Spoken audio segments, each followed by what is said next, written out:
Cosmic here, and welcome back to another Battle Spirits Saga starter deck battle. Today I'm joined by Jo Dobbi, who's our purple main from Digimon. You may know him.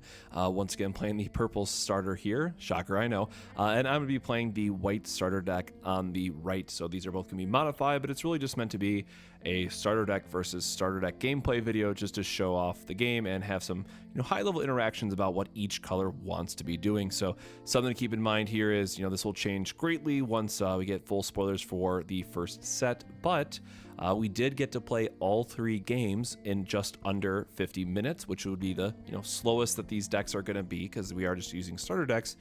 So even though these are going to be likely the two control decks of the format and very slow, and now that we know that best of three and sideboarding is happening, I'm very confident that you'll be able to finish a best of three and playing all three games, even with some of the slowest and most grindy decks in the format. So we are going to see a lot of core depletion and draw effects from purple, which is some of their main gimmicks, and white, as I'm playing the glass bear here, is all about ramping into bigger threats in the late game and just trying to slow down with either bounce effects or battle tricks, which power up our units. So as always, as the first couple rounds of the game here, we're going to be getting our symbols on the board. I was able to deploy a Nexus and a Spirit, where Jo Dobbi did not have his Nexus, but he still has a Spirit. So you really want to try to stack your symbols over the next couple turns here, like turn 2, turn 3, so you can start playing some of your bigger threats with ease, because something might be a cost of 5 with 3 cost reduction, but you really want to have that 3 cost reduction in play to get the most value out of it. So here we see a Grail that's going to strip a core from the bear, but on block we're still going to get the core added back, so the power is going to go up to 4K. However, the curse effect is going to activate here, which is death touch, to use a magic term, but I'm going to go ahead here and use block to try to ramp a core, because again, I have a lot of expensive cards in my deck. Getting an extra core early and just trading here is kind of what white wants to be doing in this matchup. So here we get to go into a Mechatrice, which is going to allow us to look at the top 2 cards of the deck. And this is the downside to white, as it were. White relies a lot on splash when it comes to card draw or card filtering, if we think about like the Canyon card from red. And Mechatrice is nice here, but I'm not expecting too many more effects like it in set 1 that allows us to look at the top cards of our deck and decide if we want to draw them or not. So the other side of this is purple has a lot of self-draw or self-replacement effects, so they can get away with being more just monocolor, if you will. And of course, with burst being free, you're likely going to splash some other color, if not just burst themselves, but purple has a lot of their card draw and recursion built into their color. So Jo Dobbi could actually keep the 2-drop around if he wanted to by moving some cores, but he was really just saying, you know what, I don't want to have to worry about that Mechatrice just being able to bounce it for free, so we're just going to get it off the board and try to power up Mummiphant. Here we're going to do a back-to-back ear play, which is going to allow us to ramp 2 cores. So again, another great card that, it's all about ramp. So we're up 3 cores at this point, just from the 3 various ramp effects that we've played in. How much ramp we're going to see in set 1 really remains to be seen, and I think it's going to be really important when we remember that Elk is going to be a 7-drop, and I'm expecting a lot of high-costed cards out of white, especially with the white Nexus that we've seen that counts as a triple cost reduction for Machine Beast over 6, and I cannot wait to see what other Machine Beasts we get. Also, as a reminder there, you can check your bursts at any time to just freely, try to remember the burst condition, so those can always be looked at by yourself. Here, small misplay, the core drain does require the Spirit to be exhausted, so instead what's nice is, as playing white, we really don't want to give him that free core depletion, but he can still use that magic as a plus 2k power boost or BP boost, which is going to be relevant at multiple times within this match. So here we're just taking a chump block. I want to try to preserve my life total the best that we can. And again, ear kind of already did what it was supposed to do by just ramping us a core, so no real big deal here. Again, small misplay here as we are playing starter decks and learning the game. There is no main 2, or it's not like Digimon where you can attack and then freely play other things. So he tried to play the 2-drop there, and fortunately the turn had passed. So another Mechatrice, trying to filter out some cards, trying to find something that we can get going and really take control over this game again. Ultimately, the 4,000 power and only being able to bounce a 2 cost is a bit of a limitation for Mechatrice, but it does help you filter through the deck and figure out what you want to draw quicker, which is, again, one of the main weaknesses of white. So that is one of the trade-offs that you're taking here for the lower power, but being white, you likely have access to some kind of defensive battle tricks that can make it better. And speaking of defensive battle tricks, here we're going to pump up with Protection Aura, which is going to give my field plus 3,000, and this is forcing him to use the Core Drain as a power boost, which we had seen previously. But again, getting rid of one Mummy Fan here is pretty okay, because that level 3 can be pretty strong. And there again with the main phase 2, that does not exist, so trying to play that Skull Eye out, but it is going to stay in his hand for a turn.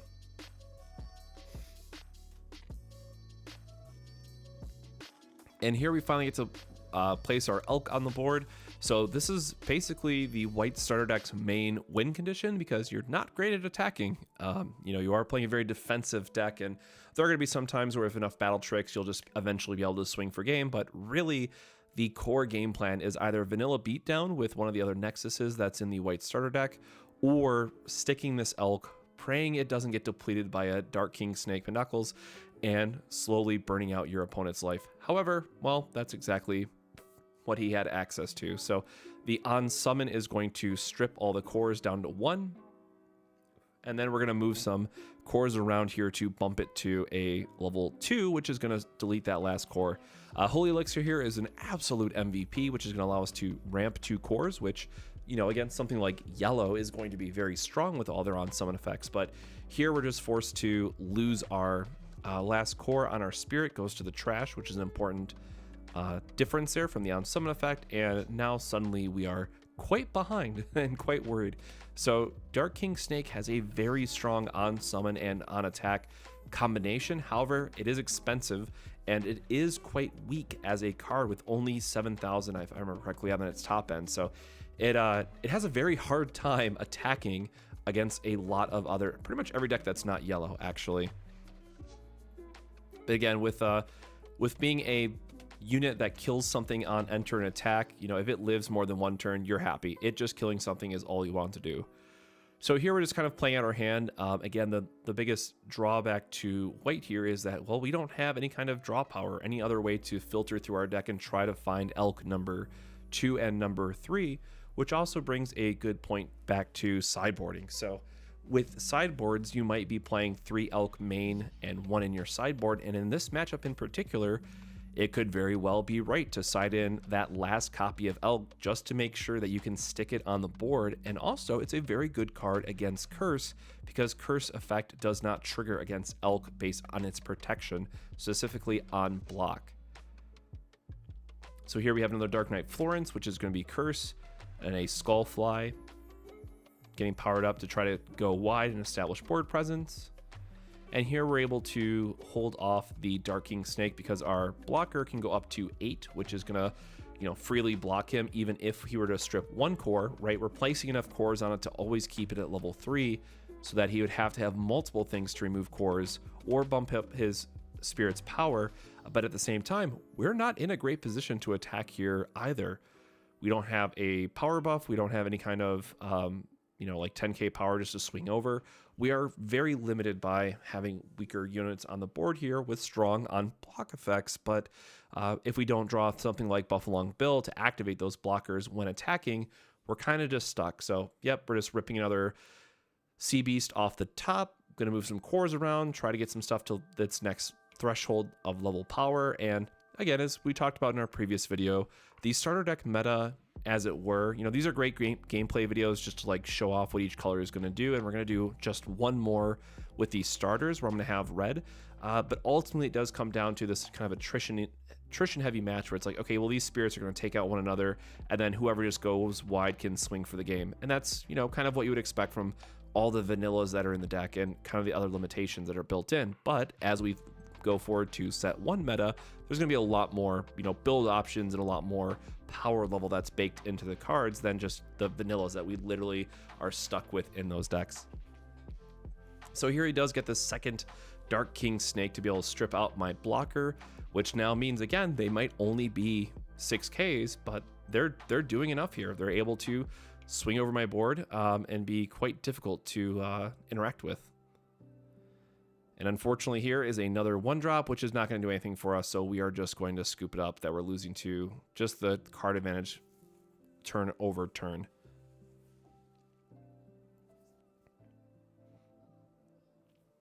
So going into game 2, we're going to start with a Spring of Norn. As I mentioned, this is going to be our secondary vanilla beatdown strategy, which I can't imagine is going to be good in set 1, but in the starter decks, it can be quite strong with the 7K mecha that you have. Couple of curse units from Jo Dobbi. This is where we were talking through our match, and it's like, you know what, he just really wants to be more aggressive in his strategy. But again, the thing to be careful about against white is if you are attacking them and giving them more cores, all those big 7 and 8 drops that are going to have very on-strong block effects get on the board that much sooner and can cause problems for you. So curse is great because it has a chance to trade up because of the curse effect. If they play like a 7 or 8 drop, so there's a way to get around it that way. However, again, white being the defensive color, they might just go down to 1 life, take those 4 extra cores, and then be very okay at winning the game from there. Really curious to see what other spoilers we're going to get out of white. Now here we get a little bit greedy, and it's also because my hand was just very bricked. Again, one of the downsides of white is you don't have a lot of draw power is my hand was oops all spells and a nexus. I quite literally did not have a spirit to play here. The good side of it is I know my opponent's playing purple, so there's a very low chance that I just die here from 5, but you know, if I was going against a yellow opponent, I could very well just be dead from this board state. And again, blame it on poor mulligan, blame it on poor deck building, what have you, but there is, you know, quite of other options if we do get some kind of wall card that we could splash, like Flame Wall, which is in set 1, or excuse me, is in the starter deck already, so we know that's an option. That could just prevent a OTK turn if we had the Flame Wall in hand, because we had more than enough cores to pay for it. So here we're getting a couple chip damage, putting us down to 3, saving himself for a blocker. Probably just fine. I mean, he saw that we bricked in the last turn, so maybe it would have been better to swing 1 more point of damage. Again, the trade-off there is you don't want to give white too many resources because of their defensive magics and because of their higher-end costed units. Megatrice, again, just kind of filtering out for us, helping us dig for what we really need. We do have a unit that we can bounce here, which is nice, but he could also just attack with that first. And then we block, but then it bounces itself to his hand. So it's still, I think I would have just kept it here and moved cores around to where he could have just got the extra attack in. It is respecting magic. It is respecting things like a Dream Bomb out of the burst as well. So there are a couple things to play around, but I like this as well, where he's just getting a soul core, leaving up a beefy attacker, and still threatening to chip in some damage. So we're going to get to draw a card because of our Nexus, dig us a little bit deeper, but ultimately starting to look pretty rough from our end.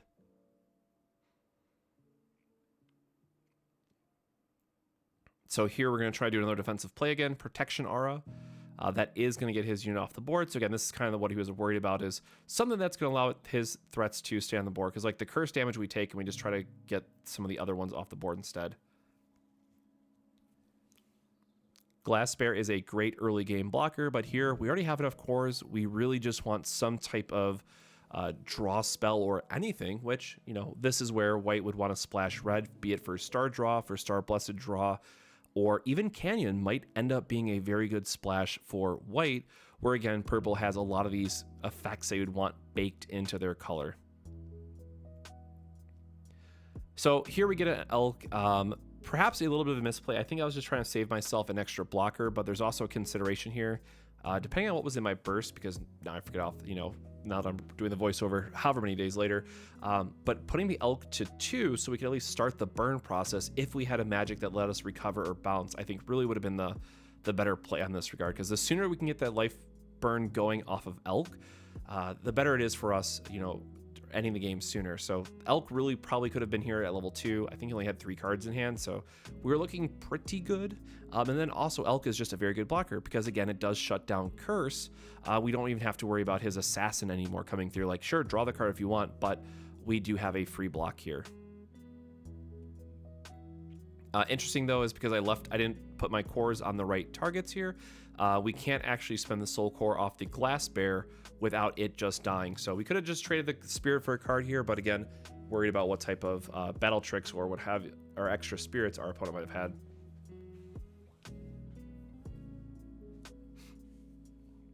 So he does play the battle trick, giving it plus 2,000 power. Our unit just dies, and we do get a pass. Now again, because the elk was not at level 2, the burn effect did not take place, but now we're able to bump it up to a 10k at level 3, and just try to play out some more blockers on the field. So Mechatrice again allowing us to dig. We're going to put one on top, one on bottoms, I think what I do here. Yep.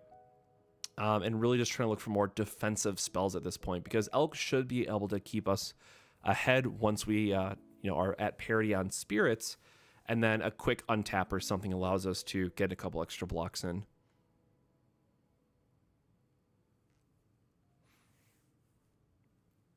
And this is me just triple checking the wording for the on block, which yes, does get around curse and gets around various other, death touch like effects based on the wordings, because it cannot be destroyed by effects on block of our opponents. Now, as we saw with spoilers, there is stuff like Deadly Balance. There is the Dark World 7-drop, whose name I'm blanking on right now, which can also destroy it. So purple has a number of ways to destroy the elk outside of combat, but if you're able to block with it, it makes things very, very difficult. So the elk is really an immortal wall for you, which builds into its own theme. So here our opponent just passed. We do get the elk life burn, and now we're just able to just keep drawing, hopefully hitting gas, and now we have a 7k blocker.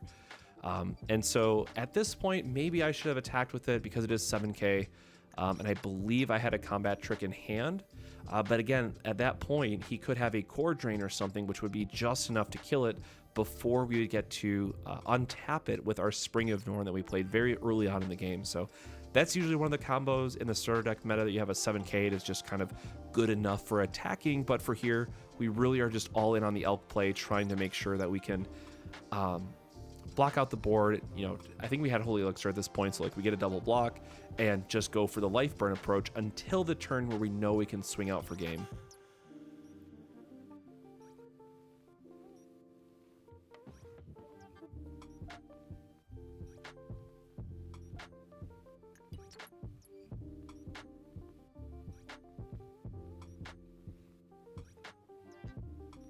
And I think there was a rulings question here that we were just kind of going back and forth on.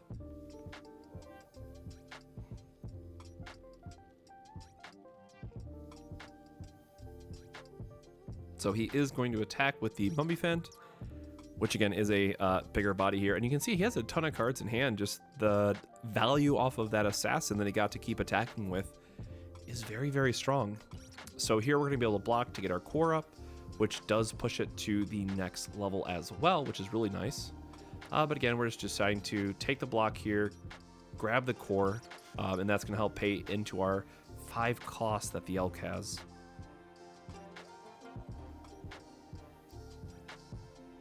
And he decided he was at 4. He's feeling pretty safe. I get to pay the soul core myself, so I get to draw an extra card.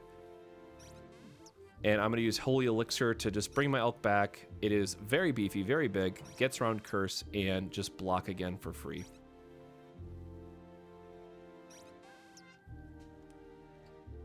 And at this point, it brings in a really good interaction point for how the attack sequence happens. But again, white really is the color that's all in on defense until the exact turn that it knows it can win, be it by playing around the burst, respecting what magic you might have.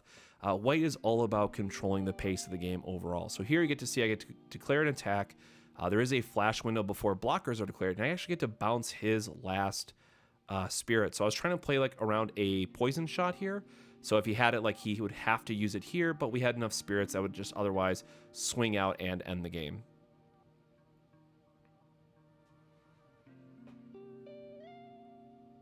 And then going into our game 3, not an exciting start for us with a 1-drop. Really, again, it's always nice to make sure you have something you can play on turn 1 because you want to build into those cost reduction strategies, but generally speaking, a Nexus is going to be your best thing to play as long as it's one that creates value, on all turns of the game, like Purple Smoke Valley, versus like the Star Dragon one that requires you to have Star Dragons in play. So Purple Smoke Valley coming down, which is an absolutely terrifying card that Purple has access to. It I'm sure is going to see a ton of play in set 1 because it will just draw you infinite cards as the game goes on. So here we have our Glass Bear again with a Soul Core on it, offering up that if he does want to attack with something that has Curse, we are just going to freely block it, take the trade, and, you know, ramp up a core.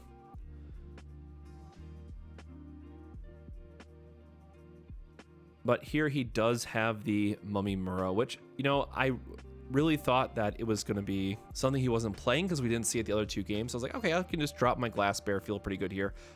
Thankfully, I did have the second one, but again, he kind of already gotten his value off of it. He got to draw a card, and we are not feeling great, you know, already being behind at this point. So again, this is really the game that showcases how strong Purple can be into White because of how much draw power that they have. So again, Mono Purple, more than fine, ton of options available to them, and we'll see what, you know, other spoilers White gets this week, but I have to imagine that they're going to be splashing some red cards just for the draw effects. So here again we see the Dark King Snake coming down early. Now a huge misplay that we try to catch later and fix, but again, this is the starter decks that we were learning with and just trying our best to piece it together.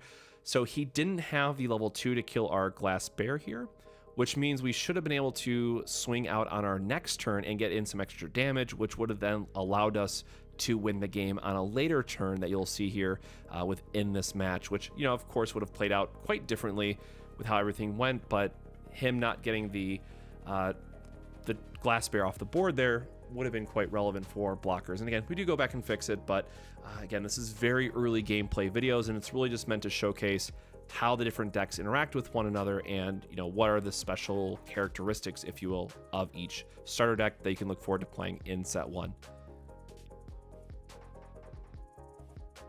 So I think this is where I noticed it, that it was, hey, you only have 1 core on it, which again would be really beneficial if we had the cores to make it a lot easier to see. So I get my drop bear back. You know, my 2 birds should be tapped because they would have just got, exhausted. They would have got some damage in for us, and then he's kind of stuck here with higher cost stuff. So again, there's probably a window here where I would have won because I would have been able to chip in some damage versus having the Glass Bear still on a blocker as an option, right? Which is still going to ramp as a core, but it's just a starter game, and, you know, we'll definitely do our best to catch these in future videos. But the thing I just want to stress is with Battle Spirits, it's very easy to learn, it's very easy to pick up, but the wording and the exact conditions on each card matters so much.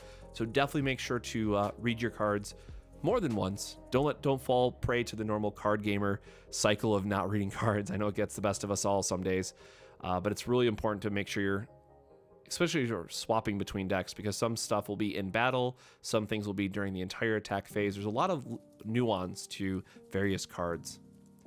So here he's able to strip a core down to 1 off the bear and then get the other one off with Dark King Snake's on attack effect. I try to block with a 7. I call him on the core drain, and he does have it. So at this point, we lost our best blocker against the Dark King Snake because he had the 2,000 power boost to get over that wall, and we are just really drawing dead at this point. Now we do have Buffalong Bill, which is, this would have been the turn then where we get to actually win on the spot, because we could do a really cool thing with the on attack triggers and allow it to ramp the other 2 birds. So even if he had something like a poison shot, we would have been able to buff up both birds before he could actually remove the last counter.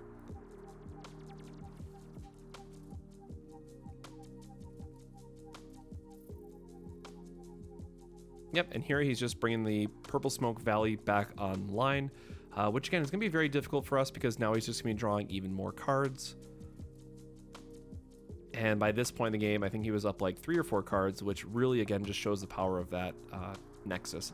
Small misplay again, wanted to play something post-combat that is, you know, in Digimon, you freely attack and play stuff, but in this one, you do have to, you know, just pass after your last attack.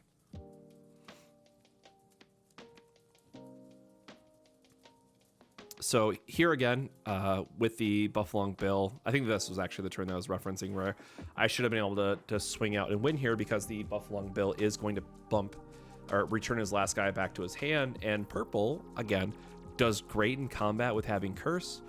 Does have a couple key cards that can remove a core in a pinch, but if you have more than one core on your spirits while attacking, it's gonna be very difficult for a purple opponent to come back from that. So again, white is very much the color that wants to build up on defenses, you know, slowly drain your opponent's life with Elk, or with this really cool card that is, again, a lot better than I thought it was going to be.